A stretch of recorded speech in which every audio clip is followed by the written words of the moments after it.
Hi guys, my name is Nicole. Welcome back to my channel. Today we are going to talk about 2 ways to build a sturdy garden bed that might possibly last forever, and it only costs $25. There's no tools required. It's very easy, simple to make, and all materials will fit into a trunk. At least they fit into my little sedan.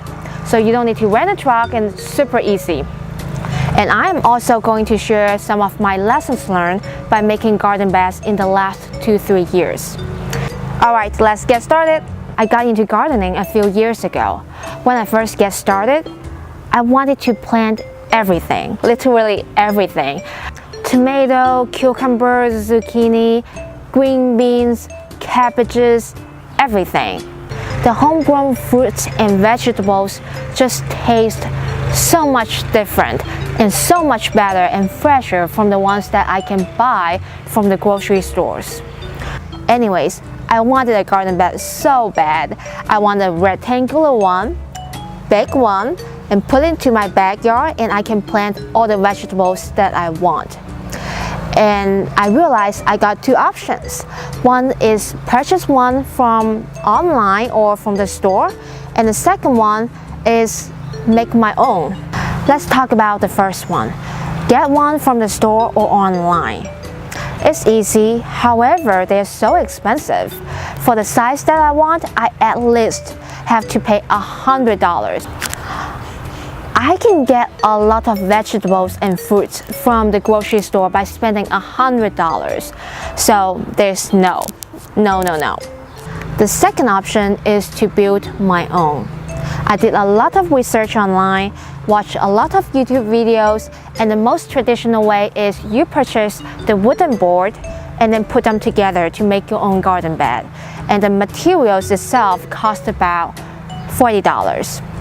However, I don't have a big truck to carry my long giant board, which means I have to rent a truck. And the lowest price in the market right now is about $20 per hour. So that is about $60, acceptable. But also when I think about what if I need some certain type of materials or equipments. For example, I need to cut it into smaller pieces. Yeah, the staff in the local hardware store can help me do it, but what if I need to do something with it? I don't have the tools, I don't have the equipment. I am not willing to pay extra $40, $50, or $100 to buy a tool that only used one time. Oh, that will add up, I'm sure. So it's also a no.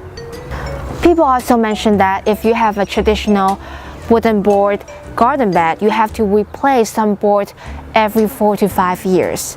And sometimes you might just have to rebuild a whole garden bed. That is a lot of work, I'm not kidding. Then I came up with an idea and I thought it was brilliant. How about I just use bricks for my garden bed? I've seen so many people, they use the bricks to make their front flower bed. And I think they look pretty good, and bricks are so cheap. So I went to my local hardware store to pick up some bricks. They fill up in my trunk, in my little trunk. But the good thing is they fit, and I only pay about $25 to $30. It's very acceptable, very affordable price. I was very happy with it. So after unloading all the bricks from my car and transporting them to my backyard, I started to work on my garden bed. My husband and I first removed the top grass. But when we dig, oh my God, it was so bad. It was all clay, pure clay. I thought it was just my area, but I did some research online, and apparently Kansas City has heavy clay soil. Well, there's nothing I can do with it. So we just kept removing the soil because the clay soil basically has no nutrition to the plant, and it's very bad. It's very, very dense. It's not good. We kept removing it, and then we put some new soil in, and then we lay our bricks on the garden bed. It looked great. Although it's not a straight line, but it's fine, it's acceptable, okay? A few days later, we got very heavy rain and wind. So the bricks supposed to sit up like this, straight up. However, after a few days of rain and windy days, they just fell on the ground. And most of them did the same thing. I was like, that didn't look good. I thought the bricks would be heavy enough, but apparently they're not. And it happens every time after it rains. I wasn't happy with it. And I really wanted to remake my garden bed, but I didn't have any idea. I did a lot of research, but I just couldn't find a good way to make a sturdy garden bed. Early this year, my friend shared some images with me about people using cinder blocks to make their garden bed. When I saw the picture, at that moment, I was like, I found the material that I need. It's cinder block. How come I never thought about that? Cinder block is a construction material. It's made from cast concrete, so it's very heavy. People use cinder blocks to make their house foundations or retaining wall, etc. So it's very cheap and very affordable. I paid $1.16 each from my local hardware store, and for the size of the garden bed that I have, I purchased about 22 or 24 cinder blocks. I believe I purchased a couple more just as a backup. I think that is very cheap because they also fit into my trunk. Awesome! I did not need to rent a truck. Another good thing about cinder block is that because it has two big holes in it, you can easily stack them together and make a 2 layers, 3 layers, or 4 layers tall garden bed. So it looks like a garden bed wall. It's pretty cool, right? I made my garden bed a few weeks ago and I'm very happy with it. I went to the local garden and waste center.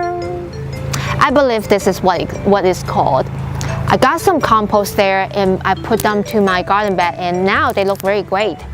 Now, game time. There are 2 holes in 1 cinder block and I have so many holes in my garden bed. What do you think I am going to do? I'm going to give you 5 seconds.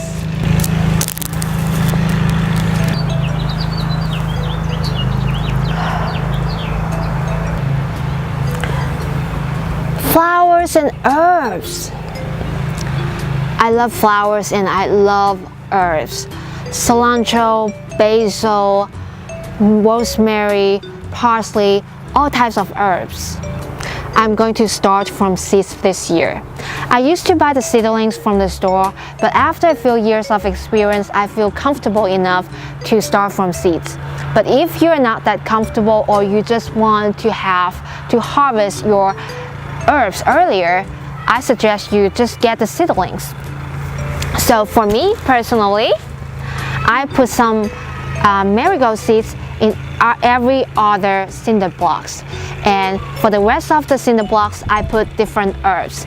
I like cilantro, so I put cilantro seeds, I put rosemary, I put basil, and I'm also going to plant some green onions. I love green onions, but I'm not going to start from seeds because you can easily find green onions from the store, and all you have to do is you chop off the first 2-3 inches and then put the green onion to the soil or to water. They grow very fast. And in the center of my garden bed, I am going to plant some tomatoes, peppers, including jalapenos, regular peppers, the smaller non-spicy peppers. And I'm also going to plant some zucchini, and I'm also germinating watermelon seeds, winter melon seeds, bitter melon seeds, what is the other one? Fuzzy melon seeds, and some Asian vegetable seeds. Some of them already sprouting, has developed a few leaves. In the cinder blocks, I'm so happy to see I got the marigold, basil, rosemary, cilantro, all coming out. They're all sprouting and developing some leaves. and I'm so excited for it and cannot wait to see it grow bigger and taller. Alright, that's all for today. I hope you guys enjoyed this video. If you do, don't forget to give me a thumbs up. I will really appreciate it. If you haven't subscribed yet, please do. I will continue to share some good content on indoor-outdoor gardening, small space gardening, house plants, healthy lifestyles, food recipe, and a bunch of fun stuff. You will not regret it. Alright, thanks for watching, and I will see you next time.